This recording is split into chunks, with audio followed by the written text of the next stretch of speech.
So if you know anything about my channel or you've been with me for any length of time, you know I am pro HS2. Like, we need HS2. If we are to really sort out British railways and, really unlock a big potential that bringing high-speed railways can bring to the UK, then we need HS2.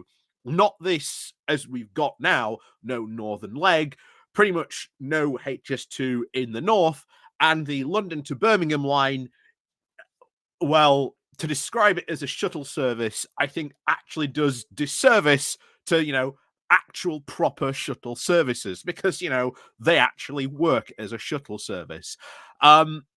This is going to be a really unfortunate long decade if we do not get HS2 back up and running.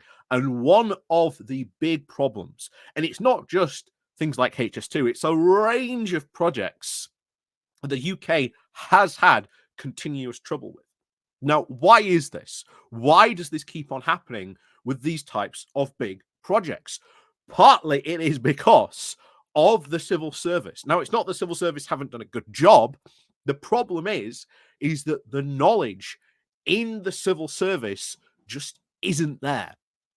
So as a result, what happens? They have to bring in consultants, and these consultants charge a ridiculous amount. So even before you've actually started building anything, you've got to deal with incredibly expensive consultants who are charging an arm and a leg just for their knowledge and expertise.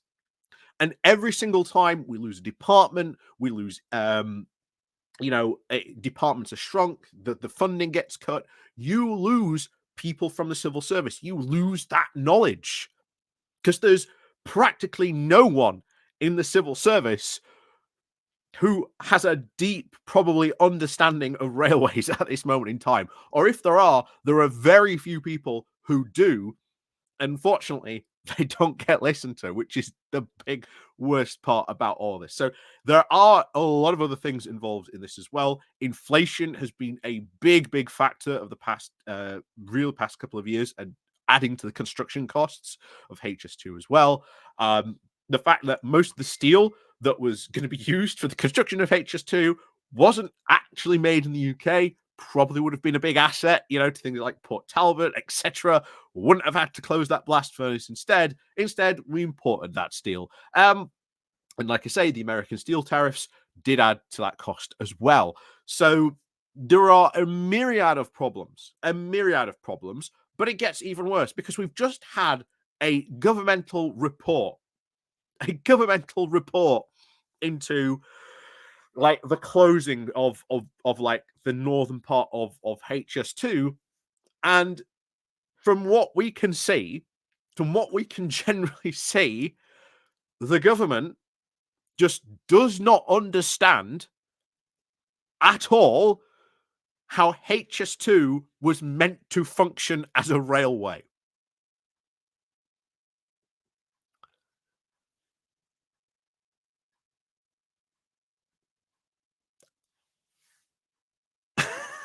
just how can you just walk away from this big massive infrastructure project, which every single expert when it comes to the rail industry in the UK talks about just how much we need HS2, because we cannot just afford to keep on building extra track on the current lines, or stick a sticking plaster on it, because it's just run its course. To really unlock HS2, you have to build it. You have to build it properly, because then, as we've always talked about, HS2 was about increasing capacity. You take the fast trains off the current tracks, put them on the HS2, so it's only fast trains that operate on HS2. Then this frees up the massive sections on the old track. That means more local trains, more interregional trains. That would increase capacity massively, but you can only do that if you have HS2. We've seen at the moment north of Manchester, even well, not even just north of Manchester, but now even north of Birmingham, um, you are going to get massive bottlenecks, massive bottlenecks, because all you're doing is, yeah, you might have built this, you know, service that gets people between Birmingham and London faster.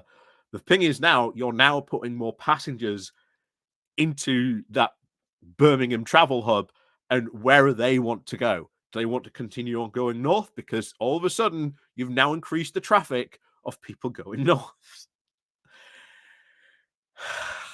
It's just, and it all comes back to, as we said at the beginning, the loss of knowledge. The idea that no one in the civil service unfortunately knows or has that real expertise in the railway industry or about railway construction. And we used to have it. We used to have it, but that was lost years ago, decades ago. And it's almost exactly the same story for every single major infrastructure project, from things like HS2, Scottish Parliament, the Humber Bridge. And yet, let me remind you, countries that have built high-speed rail are reaping the benefits. Japan and the Shinkansen came in over budget, took longer to build than expected, but adds billions to the Japanese economy every year. Spain just spent the last 20 years building high-speed rail. That network has just been finished, or it is about to be finished. I think it's still got like a couple of years to go. But the big sort of mainline routes, they're already built. That already is going to not only pay for itself, but add billions to the Spanish economy. And it is the same story wherever you see high-speed rail get built. Sure, might cost a little bit extra than initially thought, might come maybe a little bit later than expected for for actually building it, but eventually, once it's built, you just earn back all the money. You unleash the other potential that it has. And yet, one of the most funniest things I see from like the anti-HS2 side is, oh, you don't understand. If we build HS2, ticket prices will be insanely expensive. They'll cost even more. Well, now, because we haven't built HS2, ticket prices are going to have to go up anyway to discourage people from using the railways, because there isn't enough capacity, for people to use the railways. Oh, yeah. So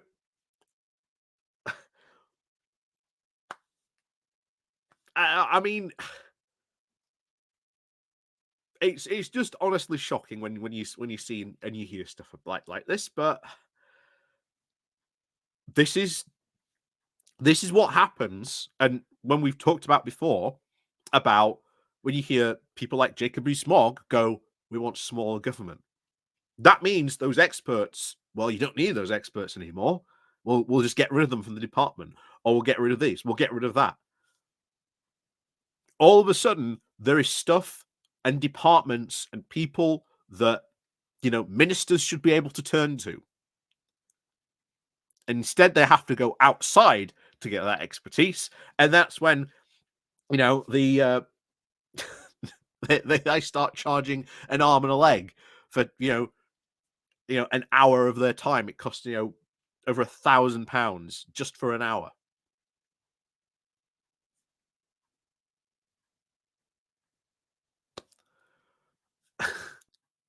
But that is a long-term, unfortunate legacy problem that isn't going to be fixed overnight.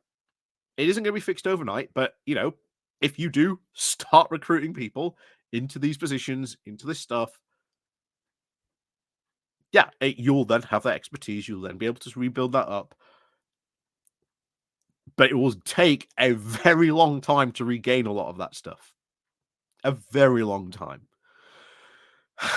But as always, yeah, we can but hope that again, HS2 will be back on the menu eventually, because someone's going to have to realize and build it.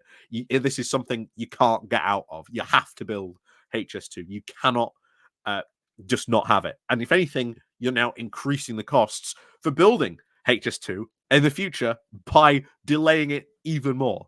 But there you go. So anyway, as always, thank you very much for watching. And of course, as always, we'll see you all next time.